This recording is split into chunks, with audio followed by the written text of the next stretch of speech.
Osmiankové rozprávky o nervóznej šťuke. Kde sa stalo, tam sa stalo.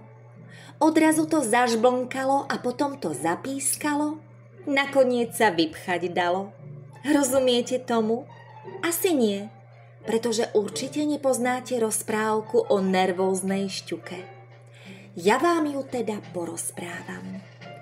Tá šťuka mala papuľku plnú ostrých zubisiek a bola to taká podvodná pahltníčka, ba až pirátka, čo nikoho nenechala na pokoji a ak len mohla, každého hneď a zaraz prehltla. No mala tá šťuka jednu nešťukaciu zvláštnosť, ktorá rybám ani veľmi nesvedčí. Bola nervózna až strach a sama nevedela, ako sa k tej nervozite dostala. Lebo žila v krásnej a pokojnej rieke, svietilo na ňu krásne a pokojné slniečko, potravy bolo nadostač a šťuka len pod žiabrami nepokoj cíti, nikde miesta nemá, strašné sny ju prenasledujú a pri každom vody vyšpľachnutí sa strhne, ako keby mala dáku trhaciu chorobu. Niekto by si myslel, že sa bála rybárskej udice, ktorá sa občas ponorila do rieky. Ale kdeže? Nervózna šťuka spokojne oboplávala rybársku nástrahu, ani si nevšimla vábivé maškrty na háčiku obesené a len vzdychala. Och, moje nervy nervózne, kdeže ja nájdem dákeho rybacieho psychiatra, kto mi hodí do papuľky dáky meprobamat, keď tu ani lekáreň nepostavili, ani kliniku nevyklinikovali. A keď nervozita nervóznej šťuky bola najväčšia, začala táto pirátka plávať rýchlosťou atómovej ponorky a ozubenou papuľkou hltala všetko, čo jej prišlo do cesty. A zúrila a všetko podvodné živočíštvo sa od strachu triaslo. Tak by to vari išlo až do svetovej povodne, nebyť toho, že na brehu tej rieky stál domček. Pri domčeku dvorček a na dvorčeku sa jedného dňa objavili 3 malilinké a žltulinké kačiatka. Viedla ich stará kvočka a bola celá bez seba, pretože nevedela, aké čudné 3 kuriatka sa jej vyliahli z tých 20 normálnych vajíčok.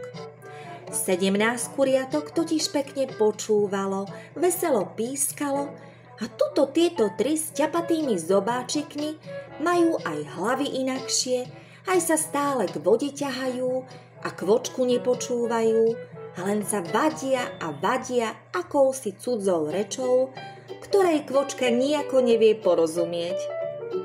Kdeže by obyčajnej kvočke napadlo, že jej dali vysedieť 3 kačacie vajíčka? No kačiatka boli kačiatka a keď zbadali, že sú inakšie ako ostatné kvočkine deti, stúpla im, ako sa vraví, sláva do hlavy. Som najmúdrejšie kačiatko, povedalo prvé a energicky kleplo zobáčikom. Ja som najmúdrejšie kačiatko, povedalo druhé a kleplo zobáčikom tak energicky, až strach. A ja som najmúdrejšie, povedalo tretie a pre istotu zobáčikom nekleplo, ale uštiplo svojich 2 súrodencov. Začala sa bitka a zvada a kvočka kvokala a kačiatka napomínala, ale márne. Tak sa povadili aj o zrniečko, aj o červíka, ba ešte aj o to, na koho vlastne svieti slniečko. Jedného dňa pretiahli sa 3 kačiatka dierou v plote, teda celkom normálne ušli a ťapkali a strašne sa vadili, komu patrí ten veľký svet, do ktorého sa naraz dostali. Mne, povedalo prvé. Mne, zapípalo druhé. Mne, rozhnevalo sa tretie a zase bola bitka preveliká.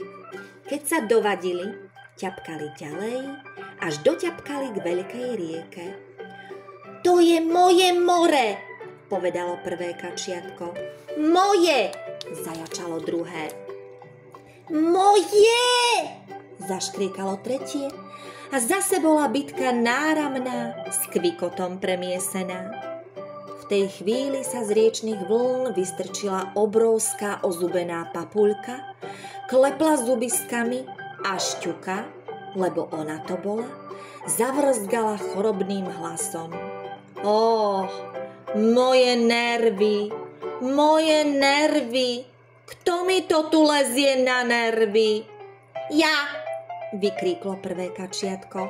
Ja, vykríklo aj druhé a tretie odjedu zadopotalo oblaninými nožičkami. Ja. Ticho, zavila šťuka žalostne ako vodný pes. Ticho, lebo kto bude liezť na moje choré nervy, toho prehltnem. Mňa, vykríklo prvé. Mňa, hneď za ním aj druhé a tretie, samozrejme tiež. A zase zvada preveliká a piskot taký, že sa šťuke začali rybacie nervy načisto zapaľovať. Nuž otvorila papuľku a vraví. Poďte bližšie, nech vás radom pohltám. Mňa,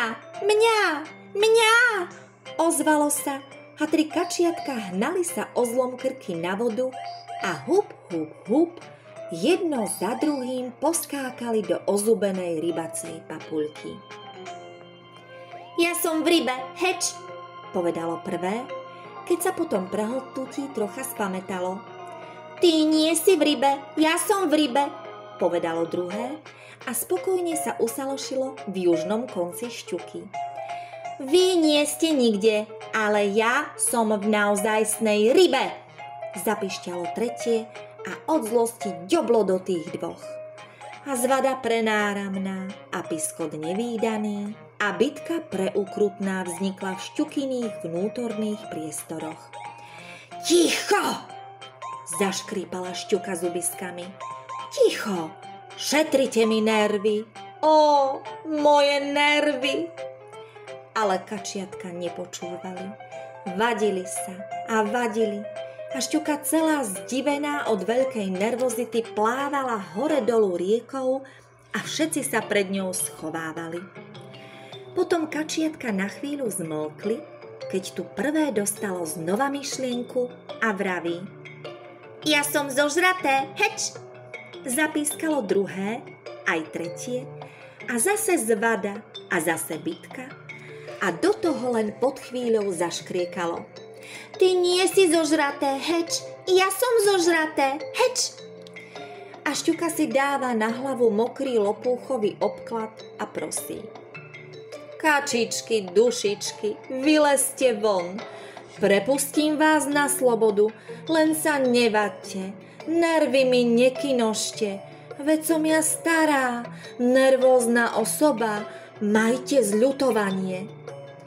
Kačiatka na chvíľu stíchnu, ale hneď zase ďalšie dostane myšlienku.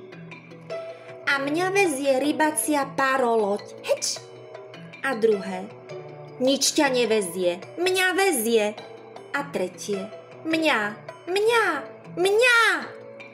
A zase sa to mastí a špierka lietajú a zobáčiky klepocú a šťuka už nelieta ako atómová ponorka, len oči nehybne vyvaľuje a hľadí, ako by sa v tom nerváku zachránila.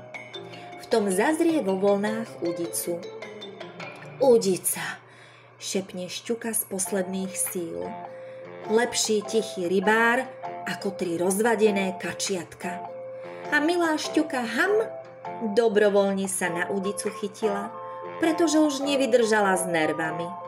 Jednoducho nevydržala. Zajasala celá rieka, že sa konečne zbavila podvodnej pirátky. Zajasal aj rybár, lebo na túto šťuku striehol už 5 rokov. Nuž s veľkou slávou priniesol ju domov a vraví. Najprv si ju na pamiatku odfotografujem. A v Vtedy sa tá šťuka začala sama so sebou vadiť kačacími hláskami. Mňa, mňa, mňa. Zľakol sa rybár, ako tá ryba čudno rozpráva a vraví: nič nejdem fotografovať, radšej ju len rýchlo zjedzme. A ryba znova: mňa, mňa, mňa. Zľakol sa rybár ešte viac a pomyslel si: chytil som asi podvodného čerta. Nikomu nič nepovedal a daroval tú šťuku rybaciemu múzeu. Len keď ju chceli vypchať a urobiť z nej výstavný kus, vypatolili sa z jej vnútorností do miestnosti 3 kačiatka.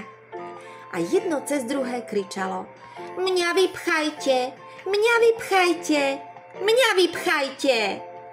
Našťastie tí muzeálni vypchávači nerozumeli kačacej reči. Poľutovali teda kačiatka, že sa tak trápili v žalúdku divej šťuky a predali ich za úradnú cenu na kačaciu farmu. Z 3 kačiatok sú dnes 3 velikánske kačice, ale vadia sa a vadia a vadia, celej kačacej farme idú na nervy a nikto nevie, ani oni samé, z akého nebezpečenstva sa tým vadením už raz v živote zachránili.